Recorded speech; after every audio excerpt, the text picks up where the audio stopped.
മദ്യപിച്ച് വാഹന പരിശോധന നടത്തിയ മോട്ടോർ വെഹിക്കിൾ ഇൻസ്പെക്ടർ ബിനു എൻ.എസിന് സസ്പെൻഷൻ വകുപ്പുതല അന്വേഷണത്തിന് ഉത്തരവിട്ടതായും ഗതാഗത കമ്മീഷണർ വ്യക്തമാക്കി. ഷഫീദ് റാവുത്തർ ചേരുന്നുണ്ട് വിശദാംശങ്ങളുമായി.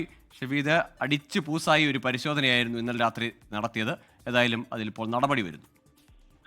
ഗോകുൽ, ഒരു യൂണിഫോം സേനയുള്ള ഒരു ഉദ്യോഗസ്ഥൻ എന്ത് ചെയ്യരുത് എന്നുള്ളതിന്റെ തെളിവായിരുന്നു കഴിഞ്ഞ ദിവസം എറണാകുളത്ത് സംഭവിച്ചത്. ഇന്നലെ രാത്രിയാണ് തൃക്കാക്കര തോപ്പിൽ ഭാഗത്ത് മദ്യപിച്ച ശേഷം AMV ആയിട്ടുള്ള ബിനു വാഹന പരിശോധനയ്ക്ക് എത്തിയത്. നേരെ നിൽക്കാൻ സാധിക്കാതിരുന്ന ബിനു മദ്യപിച്ചിട്ടുണ്ടെന്ന് നാട്ടുകാർക്ക് സംശയം തോന്നി. തുടർന്ന് നാട്ടുകാർ ഉദ്യോഗസ്ഥന്റെ അടുത്തെത്തിയപ്പോൾ താൻ RTO ആണെന്ന് പറഞ്ഞ് നാട്ടുകാരുടെ നേരെ തട്ടിക്കയറി. ഇതോടെ നാട്ടുകാരും ഉദ്യോഗസ്ഥനും തമ്മിൽ വാക്കുതർക്കം ഉണ്ടാവുകയും തുടർന്ന് പ്രദേശവാസികൾ തൃക്കാക്കര പോലീസിൽ വിവരം അറിയിച്ച് നടത്തിയ മെഡിക്കൽ പരിശോധനയിൽ അദ്ദേഹം മദ്യപിച്ചു എന്നുള്ളത് സ്ഥിരീകരിച്ചിരുന്നു. ഈ വിവരം ട്രാൻസ്പോർട്ട് ഇത് വാർത്തയായതിനു പിന്നാലെ ഗതാഗത കമ്മീഷണർ ഇതുമായി ബന്ധപ്പെട്ട വിവരശേഖരണം നടത്തിയിരുന്നു. എറണാകുളം എൻഫോഴ്സ്മെന്റ് RTOയിൽ നിന്ന് ആദ്യഘട്ട റിപ്പോർട്ട് അടക്കമുള്ള കാര്യങ്ങൾ തേടിയതിന്റെ അടിസ്ഥാനത്തിലാണ് ഇപ്പോൾ ഇയാൾ ബിനു എൻ.എസിനെ സസ്പെൻഡ് ചെയ്തുകൊണ്ടുള്ള തീരുമാനമെടുത്തിട്ടുള്ളത്. ഉത്തരവാദിത്തപ്പെട്ട യൂണിഫോം തസ്തികയിൽ ഒരു സർക്കാർ ഉദ്യോഗസ്ഥൻ പൊതുജനങ്ങളോട് പെരുമാറുന്നത്, അതേപോലെ തന്നെ കേസിൽ ഉൾപ്പെടുന്നത് തികച്ചും അൺപ്രൊഫഷണലായി പെരുമാറുന്നത്, ഇതടക്കമുള്ള കാര്യങ്ങൾ ചട്ടലംഘനമാണ് എന്ന് ചൂണ്ടിക്കാണിച്ചുകൊണ്ടാണ് ഇപ്പോൾ ഇയാളെ സസ്പെൻഡ് ചെയ്തിട്ടുള്ളത്. മാത്രമല്ല, ഇയാൾക്കെതിരെ വകുപ്പുതല അന്വേഷണത്തിനും ഗതാഗത കമ്മീഷണർ നിർദ്ദേശം നൽകിയിട്ടുണ്ട്.